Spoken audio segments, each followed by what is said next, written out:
Well, welcome all of you. I'm Karen Saylor with the Eagle River Historical Society. This is the last of a series of summer history lectures for 2024, so I'm pleased that you're here. We will probably be doing others later this season, but they will be announced individually rather than as part of a season as we go forward. We do have other topics we'd like to explore with the public, and we hope that people will be coming. We will probably, again, although it's not been decided, be scheduling some at other times than 1 o'clock on a weekday afternoon. So watch for the announcements. Sometimes the easiest place to find us is on Facebook. Today we are exploring postcards as a link to our past. The postcards are basically like, first they were a simple and economical means of communication, but they've become, as with photography on here, sort of a family album for communities as they go forward. The first postcards have been around since 1869. They were introduced in Austria. Although a German man had the idea, he didn't jump on it fast enough, and the Austrians got there first and sent out the first ones. They were very basic. They were a piece of cardboard with a place for a message on one side and the address on the other. There was a lot of opposition from some quarters when they were first introduced. Many people thought it was seriously improper to be sending a personal message or communication that anyone could read, especially the servants. My God, they know what you were up to. But apparently the public disagreed, because in the first year that they were out, 10 million were sold and sent. So obviously that was a minority opinion that you were hearing there. What you are looking at here is one of the earliest collectible postcards. It was issued in conjunction with the Chicago World's Fair in 1893, otherwise known as the Columbian Exposition. And if you've read The Devil in the White City, you know quite a lot about that subject too. And if you haven't, here's my pitch for the book. Go get it and read it. It's a great book. The early ones did not have photography. As you can see, they were sketches and very pretty, really art forms in their own way. So they were introduced right around 1900, a little before, a little after they started coming into vogue. You have a few more here that with just these. Charles Goldsmith was a designer who did most of these for the Columbian Exposition, and these are all courtesy of the Chicago Postcard Museum, which I hadn't known until I researched this even exists. Now I have one more museum on my list to go and see. It's right up there with the Mustard Museum. I think that would be a great specialty. People began to save and collect postcards. It's become quite an avocation with a lot of people. Albums of them, they trade them. It's like baseball cards for people who don't follow baseball. But we're now going to Eagle River, and although many of the cards that we're going to be looking at today explore changes that have taken place over time, some things do not change. People love wildlife. They feed wildlife, they ooh and ah, they take pictures of wildlife up here. I particularly am fond of the cards in our collection that are postmarked and have messages on the back. This one reads, Emma and Harold, we're having a fun summer. It's beautiful here. You look out the window and you see a lake. They have a wolf here, and it's a pet. You can tell this came from a while back. And Jenny is having fun with it. We like to fish, and we've had fish to eat already. I'm curious about a place where they show a fawn on the front and mention that they have a wolf as a pet on the back. This, I'm sure anyone from Eagle River will recognize if you look hard at it, although it looks a lot different today. This is 3 contemporary pictures of Trees for Tomorrow. When they had just begun, when they began altogether, Trees for Tomorrow was sort of a promise. There were no trees there. It was like everything else in Eagle River, it had been clear cut. And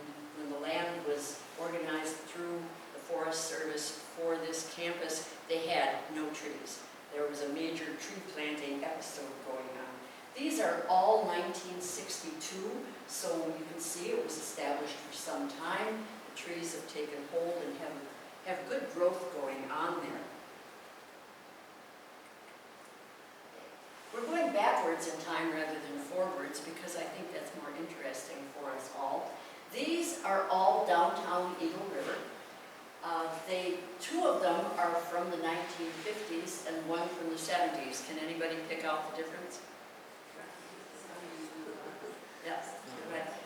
We tend to date a lot of our photography by either the position of the buildings that are there, or more practically, by the cars that we see parked. That only gives us a range because obviously all the cars are going to be older than the date of the photograph, but it gives us a pretty good idea of what was going on. You can tell Eagle River was a pretty busy place downtown in the summer in those years, those 2 decades, 50s, 60s, and 70s. And you can also see, again, in the background, the trees. When Eagle River was established, there were not really very many trees in town. We always say 1857 was the year that Eagle River became a place. It was called that, although it was certainly not a town, and it was simply called that. And yes, there were trees here in 1857, but it didn't take long for them to be gone, especially the white pine. The white pine went first. All the conifers did because of the sap. They could float down the river, and that was the only way to get them out of here. But as soon as the railways came in, the hardwoods were cut and shipped also. And that left us with a lot of stumps and not much else. But you can see the trees have come back here. Now we're going to the 1930s. Again, we have trees there. But if you are you're looking down Wall Street, which by the way was always referred to as Main Street on the postcards. It was not called Wall Street because it was the Main Street. And if you look at the back, you see the trees down there as you are looking off to the east. And what you are looking at is the end of the town. That's it. If you go any further, it's woods. If you went down even as early as the 3rd and 4th blocks on Wall Street, you would find wooded land, possibly one house or two, but wooded land largely, even in the 1930s. Now this is an example of how technology was starting to be used in photography and as a gimmick. If you were here a couple of weeks ago, you heard a lecture on the photographers of Eagle River. This is a definitely Eagle River photographer. This is Jack Johnson, who called it was rice-made photography. These were both taken from the air and on the same day, and they are mirror images because they were taken from different directions. It's the same place, but taken twice. We generally, again, we can date the photography. They're not dated on the backs of these cards, not even with a postmark to help us out. But we date them by looking at what buildings are there. That school was new at the time, so we know that this is post-1933. Not how many years after, but it's very shortly after 1933 that this was done. And Eagle River is quite built up. Again, you see it and you're looking in both directions. And remember, now what you're on is about the 200 block of Division Street here. But if you go in either direction, you see quite a lot of construction has taken place. And the core of what's now Eagle River is present in there.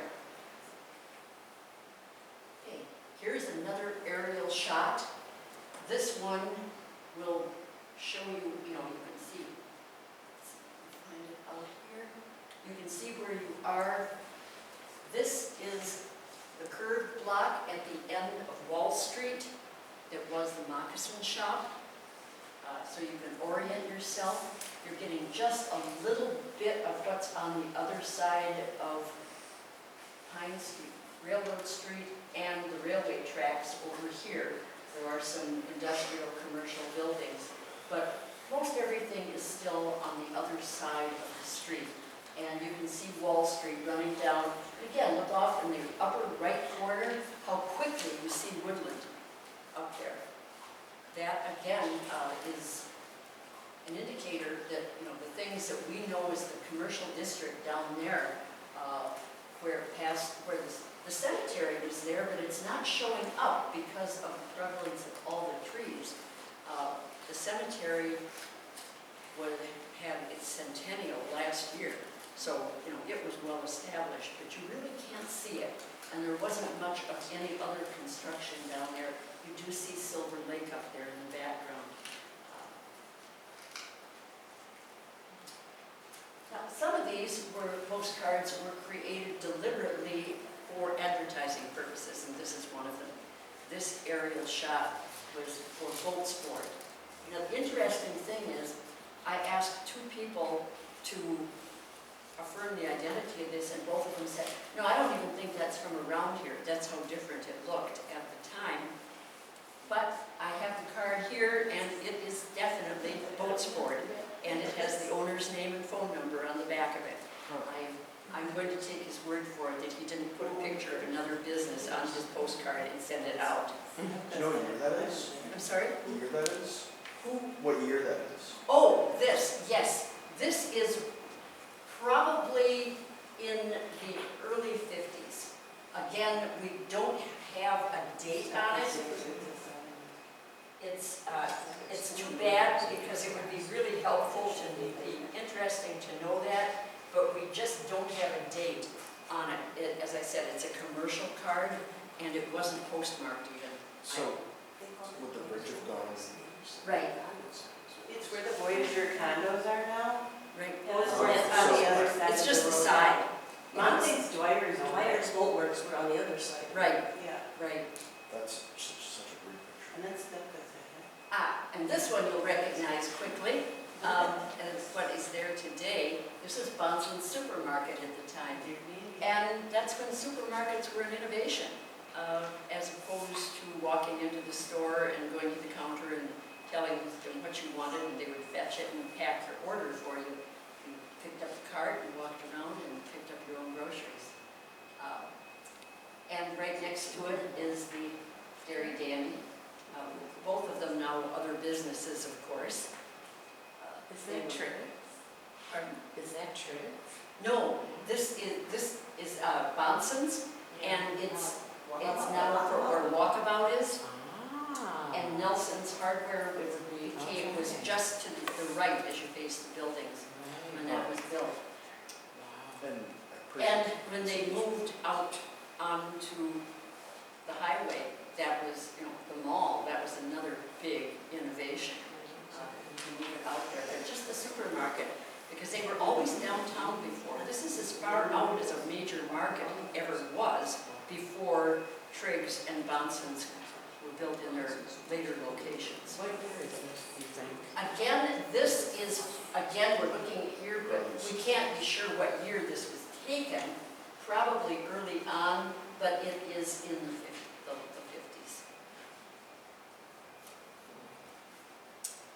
And another business downtown, this is earlier, this is probably the early 40s to the mid 40s. This is a Gamble's store downtown. Gamble's, if you don't remember it, was a precursor to probably, what can I align it with? Something like a hardware store. It was a chain store, very popular.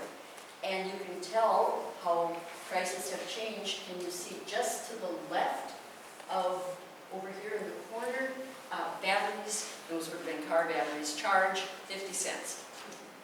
A bargain you will never get with AAA again. And this is the owner. Very simple merchandising in those days, not gimmicky. You walked in, if you wanted a gas can or your battery charged or something else, you just took it was there, but that's it. No customer points, no loyalty programs. Come on in, Gamble's. No, again,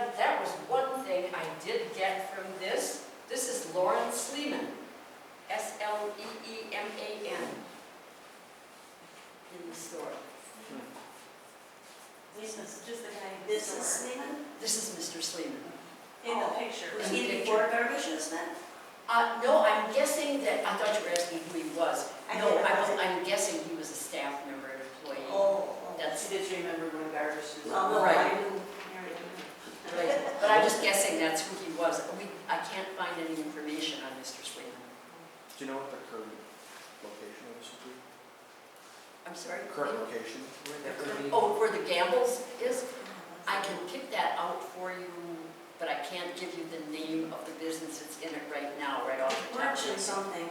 Cotton birch. Cotton birch. Yeah, it was down, Birch. it was down, Right down. I don't think it was quite that big, but Yeah. it was down there. Yeah. Yeah.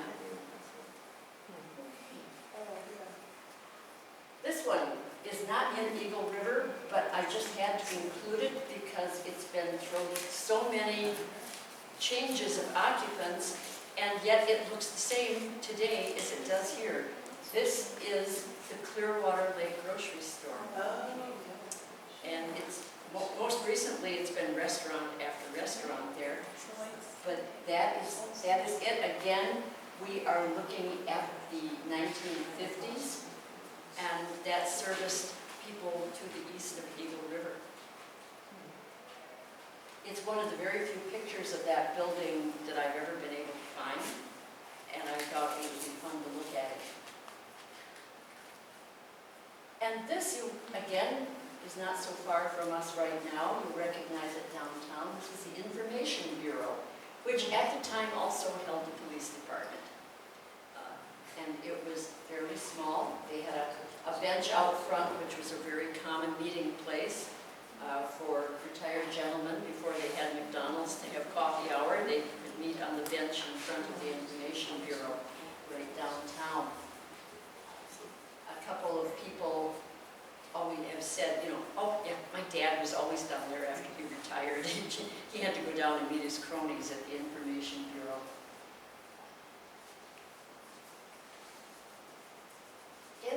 This you probably will guess right away is the Vilas Theater. But below the Vilas Theater, there were other amenities. There was a bowling alley down there. And there was a rather popular restaurant called Powwow. And the first thing I thought was, well, in 1938, there was no staff shortage for anybody. They had plenty of help. But that is the entire staff of the Powwow. This, again, is an example of a postcard that was used by the business to send out for other things. It was a reminder of a bowling tournament that people should remember to attend, and they used that postcard to send it out. The Powwow was, you know, a full-service restaurant, but it was also had a soda fountain, and along with Zimpelman's, it was a very popular high school hangout. People used to come down to the Powwow, although you could get a more elaborate meal there than a sandwich downtown. And notice how formally the waitresses, and they were waitresses, not servers, are dressed. Everybody is in their best out there for their group picture. And this, again, is 1938. This is our neglected and forgotten golf course. When people talk about the history of golf courses up here, of course, everyone thinks of Lake Forest and the Eagle River Golf Course. This is the Otter Rapids Golf Course. And if you know where the Otter Rapids Dam is, you have a general idea of where we would be going. A little footbridge there, but it wasn't around that long. And the other photographs we have might indicate that it wasn't as well manicured, perhaps, as some of the other golf courses. Maybe that accounts for the fact it didn't last, or because it was harder to get to. Lake Forest was surrounded by vacation homes and very popular, and Eagle River was purposely built for greater demand by the golfing public. And this one is one of my favorite stories. I always wondered about this picture, and then a few years ago I did some research on it, so I had to include it. This is a float that was part of the American Legion, and they always entered it in parades both here and at American Legion events around the state. It's called a voiture, which is French for a car, and in this case, although it looks like an engine, they were talking about a railway car. And it was part of the 40 and 8 Club. The 40 and 8 referred to the fact that the boxcars that carried men and horses to the front in World War I could hold 40 men and 8 horses in each boxcar. And many, many servicemen who served in World War I rode those boxcars to the front.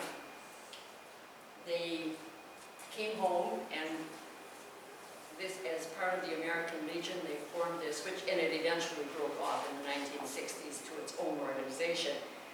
But that was quite something. They had meetings, they had captains, they had groups, and big reunions of people who had ridden on those cars on their way into battle in World War I. I thought that was a very nostalgic little piece, and we do have other pictures of that very float taken in American Legion parades around Wisconsin. There's one in La Crosse, I believe, and one in Eau Claire, and they probably trucked it over there and then drove it in the parade down the street. But it always struck me as being a very touching kind of thing coming out of World War I. And what do you think of that for architecture? I'm sure that there's no one here who can even remember it, much less have seen it. This shop was active about 1915, and it was out off Highway 70 East, not too far out. And it's called the Treasure Chest Shop, and I'm sure it was, meant to draw in the tourists with its quirky architecture. I have not, other than this picture, I have no information on it all, and I searched a lot of newspaper records, and I can't even find a mention of it. So apparently it was a seasonal shop and didn't advertise very much, but again, advertising wasn't that big a thing in 1913, 14, 15, and I don't know how long it lasted. It was run by one lady, and it was her sole enterprise. But I did think, like old family albums, sometimes you're going through them and you find things and you ask them, who's that? Or what were they doing there? And you learn a whole new story about your family. And I think postcards tell us those stories about Eagle River, things you've never heard of and can't find anything more about, but there's one good story. Said one lady, that couldn't be, she couldn't be that old, you said this is 50? I think it was Sadie Hug, she had Sadie Ceramics out there. No, I Couldn't be, couldn't. No, it That's is much older not. than that.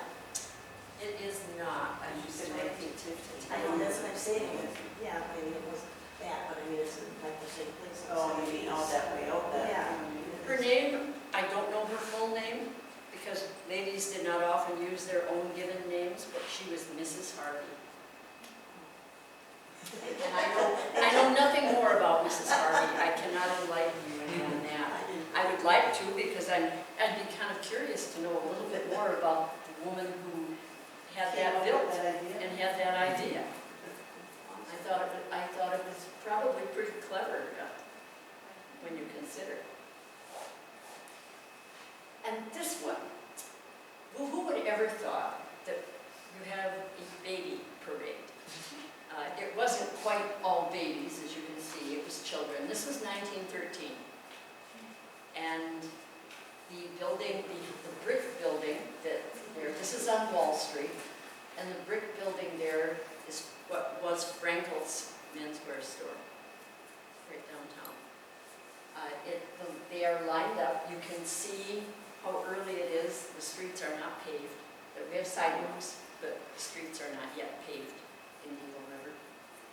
People were unashamedly proud of children and showed them off in many ways. And there was this people, and even the older children here, dressed up. That's a little hard to see, so I will pass this around and you will get a little better view of, I'll put a sticky note, of the people who are the kids out. And for many years, although the baby parade itself did not continue, again, I dug back to about 60 years of newspaper headlines. I can find no mention of the baby parade anywhere. Perhaps it just was a spontaneous thing and didn't get a lot of publicity. But it was really an interesting thing. We also used to have, and in the same year did have, a maypole dance. Children, there was a maypole in the park with all the ribbons, and all the children did the dance around it, in which they wove the ribbons together to cover the maypole. Those were, people were less sophisticated, but really were proud of the children and putting the children forward there.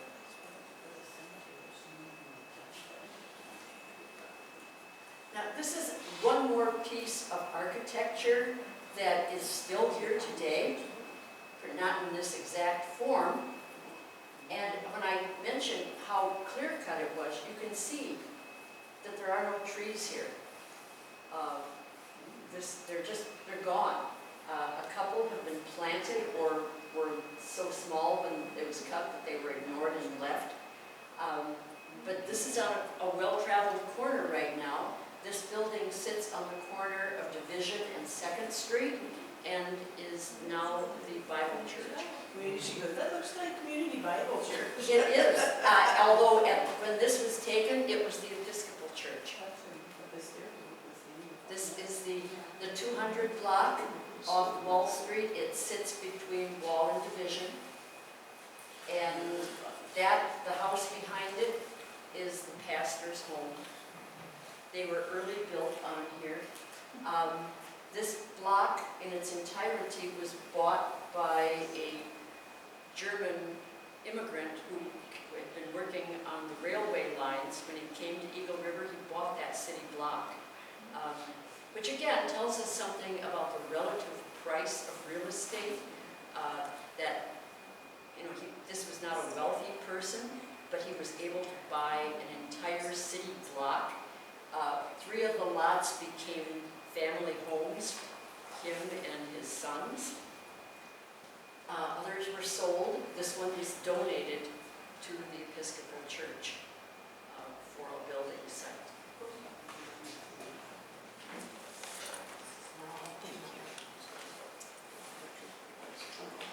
Well, thank you. It's a short walk through it, but I also want to tell you that this is a sample of a much, much larger postcard collection that we have at our Historical Society. And it's possible that we will be doing some exhibition of it, with putting them out and letting people come and take a look at them. We also have postcards that, while they are not actually about Eagle River, were used here.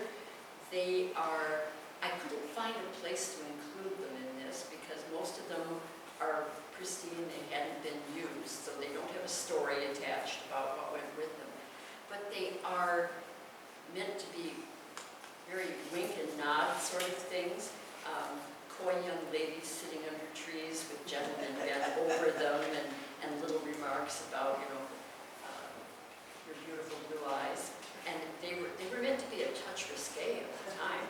So they are fun. We also have, and it's a little parallel with the postcard collection, a truly extensive collection of vintage Valentines. Going from the lace and ribbon variety down to some that were sent in the 30s and 40s when children used to have Valentine parties at school. Who was Rice made for too? That was Jack Johnson. Oh, because I saw one Johnson. Yeah, that's Jack Johnson. The Johnson Hammer Shop was But then Parfait or Parfait. Parfit. Mr. Parfit was also a photographer. He came up here from They wanted. I was just Milwaukee wondering, area. because I saw And Johnson photo And online. eventually he moved here and had his own studio on Wall Street. Tired. So I thought, I wonder if that is, but And he's a very well-known name for photography up here. There are some studio portraits that he did, but most of it was postcards and commercial work. We have quite a number of family pictures in our family well, in your area. book, even with all the old ones, there's a lot of. Right, and Why did they, he go from Johnson photo to Rice Maid, I wonder? it was named, his wife, his first wife's maiden name was Rice. Oh, I don't know. And, yes, and he kept that name always on his Oh, there's business. the Alberta. Right, yeah, this was before he married Alberta, and, but he kept that name for his business. So, I thank you all for coming, and, yes, The first image you showed, the first postcard with the fawn, yes, wasn't there a fawn pen over in Riverview Park? Maybe that was... I have heard so, but this one was from a resort, and we have a couple of those from resorts showing people petting a tame fawn. It was quite an attraction. It was like, you know, the honey bear used to have a bear in a cage out back that people would feed, and obviously, you know, we don't do that kind of thing with wildlife anymore. But it was a very popular attraction up here. If you had a bear cub or a fawn, The Buckendorf Forest too, they had that rolled deer path that you could walk Right. through. and now, you know, you can go out to a wildlife park or something of the sort, but for the most part, people, you know, have to see their wildlife in natural Like surroundings. maybe Aqualand or something like that. Maybe like that. All that stuff. Some that do. And they did have You one. feed you give the bear a soda or something. Yes, orange Yeah. crush or grape soda or something in that very good. It's crazy. I do remember that. I know. I have another question about, there's a Oh, postcard you had it there in that? with the police out in the bench in front. Yes, Is that the building that they just painted purple? yes, that's the one. That's the one. That's the Information Bureau. From that point, at one time, the Information Bureau was in the old railway depot, which is now our museum. They moved it over there for a short period of time. Police were in there too briefly. They needed to expand, and that was a somewhat larger building than the one that you saw on the Yeah. postcard. Interesting. Thank you. That